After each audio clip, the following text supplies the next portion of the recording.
Hope you enjoyed it, squad, and this is Sullivan Adams giving my latest review on Dragon Ball Super, episode 20, Heaven. Heaven.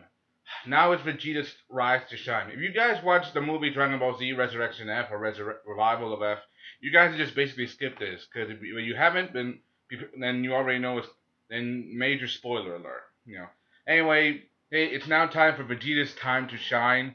Stepping in, he's gonna fight Frieza now.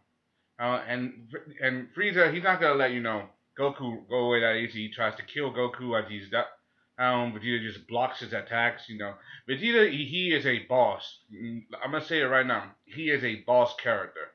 I mean, hell, he trained with Whis and Beerus 6 months before Goku found out. So it makes sense that Vegeta is a little stronger. I mean, if you watch the first two movies, then you know that in those movies, Vegeta shined gloriously because one of these he values is one thing: he's a Prince of All Saiyans. He's his pride, and he wants to be the strongest. Yeah, that's one thing. Yeah, I liked how Vegeta, when he goes to Super Saiyan Blue, he just stands there stuttering there and stutters at Frieza, like Frieza just stuttering and seeing him like quaking in fear a little bit and knowing that Vegeta has achieved this power as well.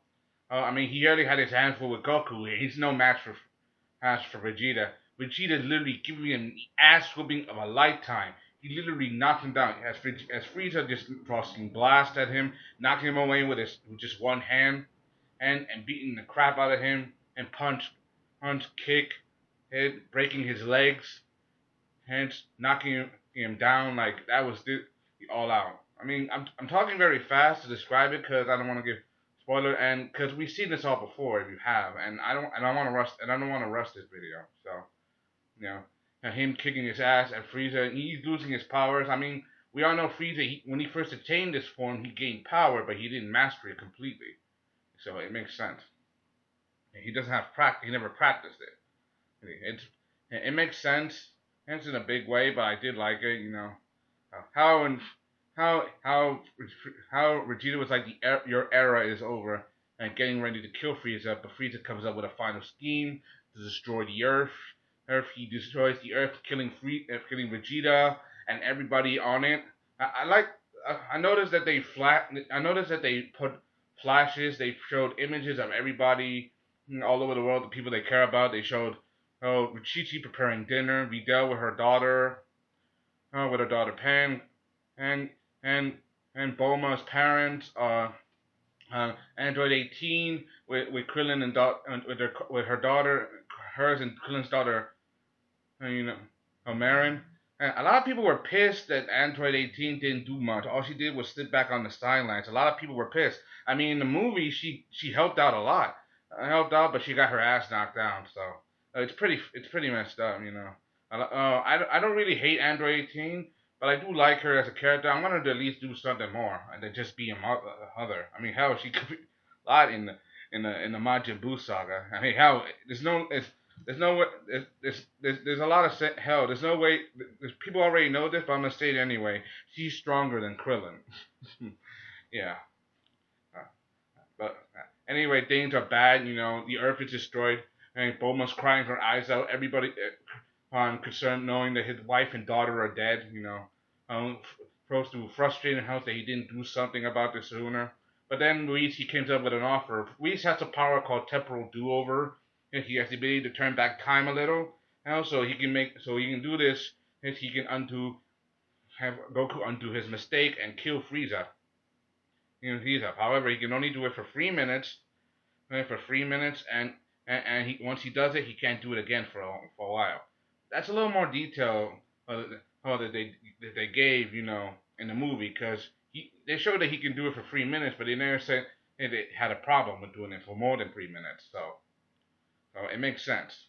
I mean, it's not even though Whis serves Beerus, it's not Whis is Beerus' master. So it makes sense to call him a god too, and in a big way. He's a god. He just doesn't want to say it. Anyway, he undoes time, and Frieza's getting ready. Frieza's on the ground. Vegeta's ready to kill him, and he tries to do his thing. But Goku, he steps up and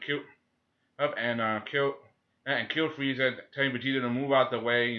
He snatches he snatches he snatches defeat his victory at the jaws of defeat. That's what I'm gonna say. He snatched victory at the jaws of defeat. You know, he, he undo his mistake. Vegeta's is obvious. He's pretty mad. Asking what it's all about. Um, we thanking him. Now that you realized your mistake. But they explain the details. I mean, they didn't. But they explain it. For Vegeta, he understands and he forgives Goku a little bit. He understands what happened. Now that things are back to normal, they got a lot of details to do. For example, Jocko, he's impressed, with Frieza's ship. It's a bit funny moments. Jocko, he didn't do a lot of stuff. He wasn't a major character in this arc like he was in the movies, but you understand that. I like how some of the funny moments when Bulma kept dragging him back, making sure he doesn't go anywhere. Like he would like if we stay, you stay. That was pretty funny. Hey, honey, and Bulma even asked him, "Are you gonna make some arrests now that?" I mean, this is a big felony, but with Jocko's like, forget it. Whis is pretty annoyed. Not Whis, Beerus is annoyed, saying that how could a god of destruction save our planet? It's unbecoming.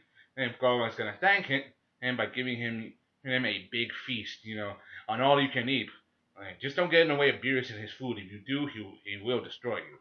He's not called the god of destruction for nothing. And he also doesn't like it when Whis eats all the whole much delicious food and without him, without telling him, and he's pretty pissed about that. Pretty funny. I'm not gonna let you off the hook that easy, Beerus says. Anyway, things are starting to go smoothly now. Goku goes to the lookout, trying to make contact with the Namek so he can, ask him to use the Namekian Dragon Balls, to bring Piccolo back. Obviously, we don't see that. You just skip over that.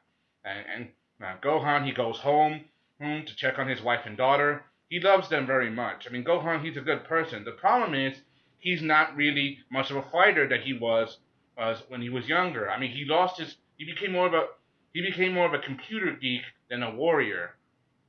I mean, I grew up watching Dragon Ball Z. The Frieza arc, the Planet Namek Frieza arc. When he was Kid Gohan, he kicked Frieza's ass a little when he thought his father died. The Cell Games arc, he kicked Cell's ass. He used the vast power and hatred that he had, because when he got angry, his power literally exploded like the Incredible Hulk, literally destroying everything around him. It was obviously he always had that kind of level of destructive power as a baby, maybe, and now more mature, he can harness that power. Then later, in the Majin Buu fusion arc, when he trained with Supreme Kai, he learned to channel his power. Training under the Supreme Kai, listening to Z Sword, and training. And he learned to master his power, and he became more than a match for Super Buu. But unfortunately, because of Super Buu's sneakiness, he managed to use Gohan's power and the others to absorb him into himself to make himself stronger. It took the combined power of Goku and Vegeta fusing to form Vegito to take him down. It was pretty nasty, but then there's whole Kid Buu, but enough of that. But then this is one of my favorite moments in the episode. One of the favorite to take the cake the most for me. After Piccolo is right back and they go to the feast, they have the party, he asks Piccolo to retrain him. Because it's about damn time, because we're sick. Gohan has been such a pushover in the anime and the movies. It's about time that this happened. But I wonder how this is going to translate into the whole Universe 6 versus Universe 7 fight. Right, I mean, we already know that Champa is coming, and I'll get to that in a moment. But I want to see if he becomes strong enough to handle himself as he was when he was younger, before he got married, and before they had Pan, and before he started to lag on his training. I want to see him become as strong as the Gohan that I grew up watching, as badass as he was. Well, obviously, it's probably not going to do that because Goku is the main character. Vegeta, he's his rival. But this, I want to see them do something with this. The story ends, with Goku and Vegeta, finally agreeing on. It'd be good that we work together, but they don't want to work together. And finally, they agree on something. They hate to work with each other because they have some strength. And it ends with Frieza back in hell, surrounded by all those pixies and teddy bears saying, "Welcome back." And he's saying no, like in the movie. But one of the things that one of my favorites was the preview. We finally get to see Champa, and we got to get to see him challenging Beerus to a fight and getting ready for the whole Universe 6 versus Universe 7. I mean, or 7, it's about time that this happened. Like, this is a big ass fight.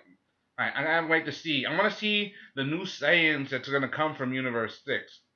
And I want to see them straight up in the anime. And we're even word that one of these new Saiyans is actually a girl, a real girl, Because this is the first female pubertal Saiyan. The only time we ever fought pure female Saiyans was in Bardock, father of Goku, and GT. And GT's not really canon to the original series. Because, but I can't wait to see what's gonna happen next. Then there's also, uh, this. If some people are waiting for a third Dragon Ball Z movie, third Battle of Gods movie, what's gonna happen next? If it's do how they're gonna translate Gohan's training from zero to hero, and for that, because even though even though this is a new series, and it's already shown that they're willing to take, they're already turning the story, the canons. They're already rewriting the movies for the anime in a different way. I want to know if that's going to translate away, or it's just going to be something that stands by itself, standalone movies. Anyway, I want to see how things change, because with the manga coming out on once a month, and this, I can't wait to see what's going to happen next. Do you? Hope you enjoyed. They subscribe, comment, subscribe. Thank you. This is Solomon Adams giving my latest for Dragon Ball Super episode 27. I can't wait for Champa and Curious to go all out. Hope you enjoyed. Alright, thank you. Bye.